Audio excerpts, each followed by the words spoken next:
Good morning, everybody. Welcome to the Mayor's Monday Message.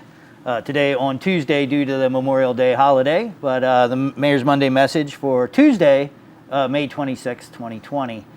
First, I wanted to thank everybody involved in yesterday's... Oh, sorry, I'll pull the mask down for my hearing impaired friends.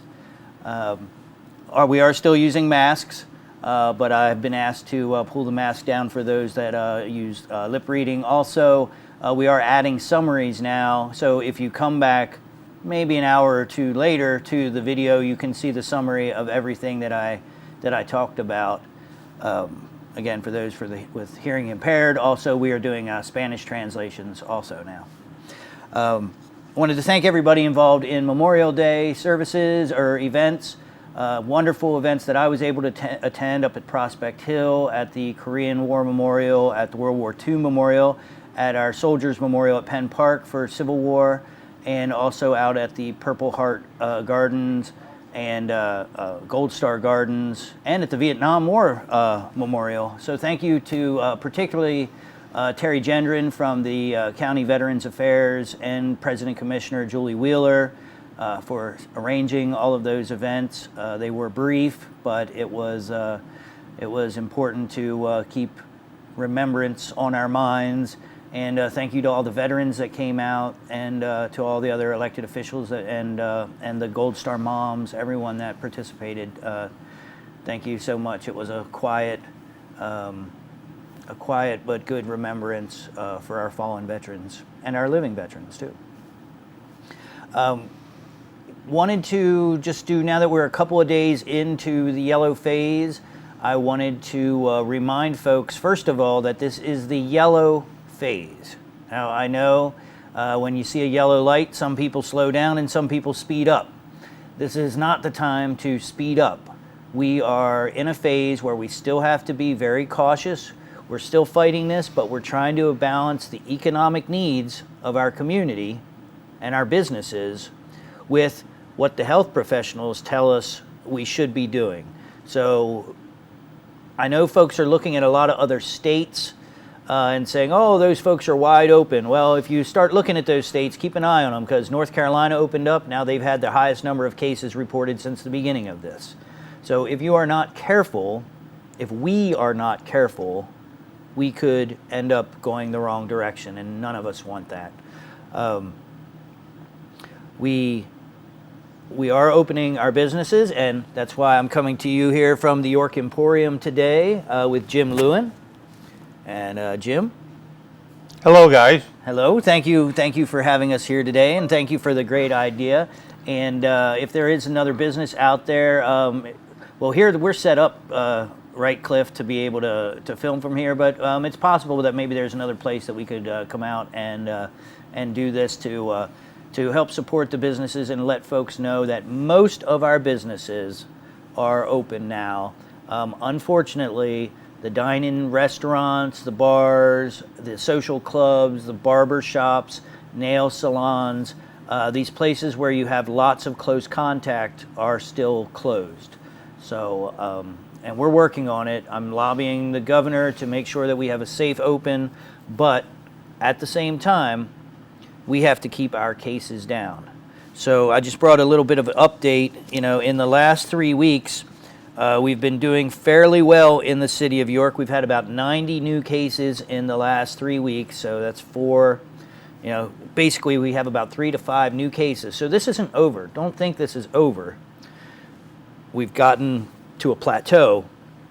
Hasn't gone steadily down yet since early May, but we've plateaued. And so we still have about 3 to 5 cases. We've only had one unfortunate death of an elderly resident in the last 3 weeks. So the total cases for the city of York, as of yesterday, 331 for the city, and 5 deaths for the city of York. I mentioned the states just a little bit ago, and I hope people understand New York City is the epicenter of this virus for the entire world now. Now, it is growing down in Brazil, it's growing in Africa, it's growing in some other places, but as far as the most amount of cases and the most deaths, we are adjacent to the worst places for this virus in the world right now. And so you can look at Florida and Georgia and some other places, but there's no comparison. We have a completely different set of circumstances. New Jersey, I think, is the second worst or close to that. It's all in that New York, New Jersey, Connecticut, Rhode Island, all that area. We've now passed 5,000 deaths since I spoke to you last in the state of Pennsylvania. We are approaching the total number of deaths from disease and combat in World War I in just the last 3 months. So all other wars, all other conflicts, Vietnam that lasted 10 years, we've got more people dead in the United States than in 10 years of the Vietnam War in less than 3 months. So please do not start thinking that this is just over. It is likely, again, there's a lot of platitudes, there's a lot of questioning and uncertainty about this because it is a brand new disease. We don't know.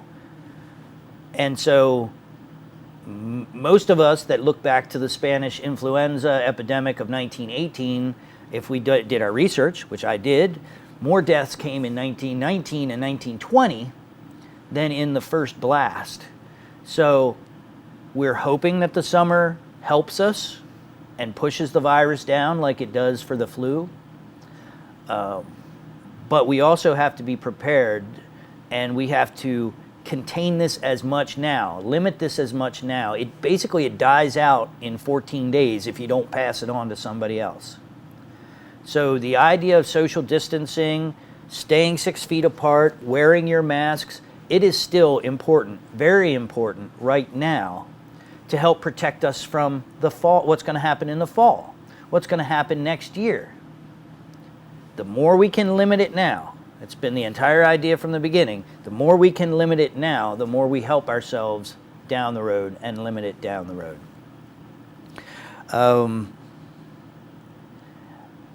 I think that is all I have right now for the updates. Please, everybody, the park equipment is still closed. We are following the state's Parks and Recreation and Parks Society guidelines, and so the playground equipment, the basketball courts, the skate park, all of those are still closed. I'll try to come back to you with an answer why swimming pools are open. I don't understand it myself. I know I've seen a lot of comments about the swimming pools being open. Maybe, and I guess the doctors have some reason for this. If you can be in a swimming pool without being within 6 feet of somebody, I don't know. I can't say that I understand every single reason why certain things are done.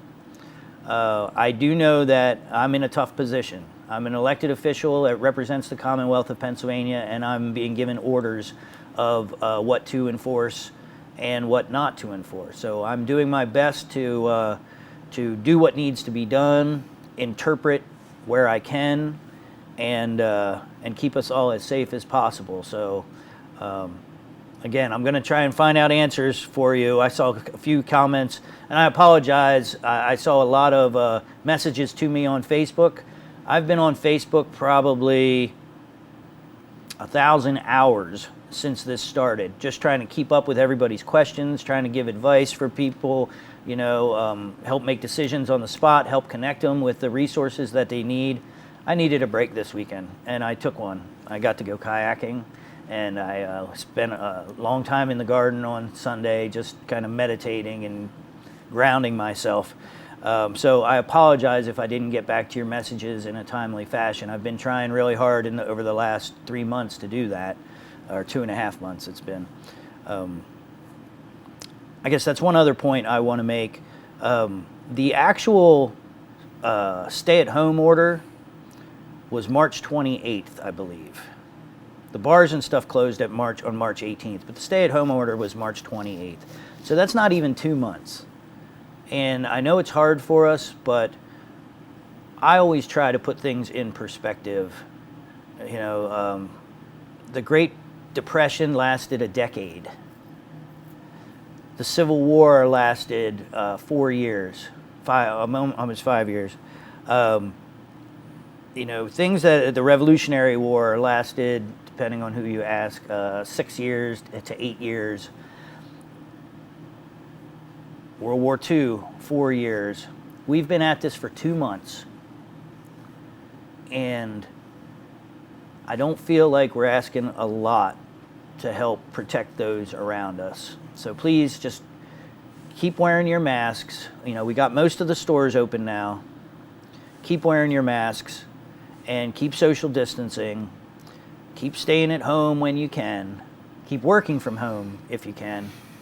And, but if you're ready for a good book, if you're ready to go out and do a little shopping, you can do that. How's that for that was a good plug. Good segue there? Yeah, that was nice. And with that, I want to reintroduce those that many of you know, Jim Lewin, who's here at the York Emporium on the 300 block of West Market Street. It is an amazing place for books, antiques, collectibles. I find myself, certainly on your special days, spending quite a bit of time and money here. And it's a gem of our community. And I really thank you for being here, Jim. Well, thanks, Mike. And, Mr. Mayor, I'm sorry. And every day you're here is a special day. How's that? See that? See how they make you feel here? It works both ways.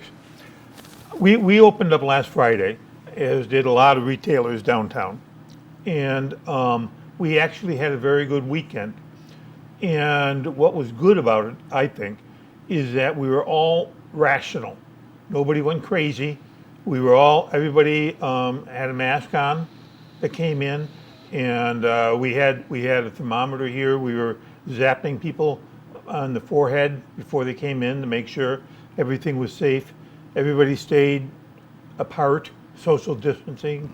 We've got the lines on the floor, and we've got the plexiglass up by the counter and everything. And everybody seemed to have a good time. We had a very good weekend, and we had a good weekend at the register. We just had a good weekend in the store. And it really just felt good to get back out and to get to see everybody again. So if you get a chance, come down, not just here, you come here, but don't just come here. Beaver Street, where a lot of the retailers are open now. So if you get a chance to go out and get around and do that kind of thing, do it. Do it. Thanks, Jim. And one last comment from me. I'm starting to hear a lot about my hair. If you recall, before all this started, I was there's an auction out there. I put it on hold because I know money's tight and money needs to be focused on the COVID relief and food programs in the city and a lot of assistance programs. And I know those of us that only have a little, we're trying to give what we could. Those that have more are really focused on the rental assistance, and which we'll have more rental assistance information here soon. Those programs, they've been focused on those programs, but the rest of the world has continued with all its assorted problems. And the St. Baldrick's Foundation raises money to help do research on childhood cancer. And there's very few things sadder than children dying of cancer in our community. And the money that is raised here in this community stays here in this community with research at Hershey and Johns Hopkins and York Hospital and focused here. So coming soon, I will put the auction links back up for whether you want a short-haired mayor or a long-haired mayor. And right now, when we cut it off, long hair was still in the lead. So some folks are going to have to dig deep if they want a clean cut mayor. Otherwise, right now it's going to keep growing, and we'll set up a date probably later in the summer. I have to talk with York United. That's firefighters, police, EMTs. A lot of other folks are doing this. Are doing the St. Baldrick's challenge, and we're going to talk about it, and we'll be setting up an event in Cherry Lane sometime this summer. So keep an eye out for that link. particularly if you're getting tired of seeing the shaggy locks here. I am willing to cut them, although this is reminiscent of a younger me, that a younger and less gray me. Yeah, well, things were all a little bit different in the 70s. That's kind of fun. It wasn't the 70s for me. It was the late 80s and 90s, but, what are you going to do?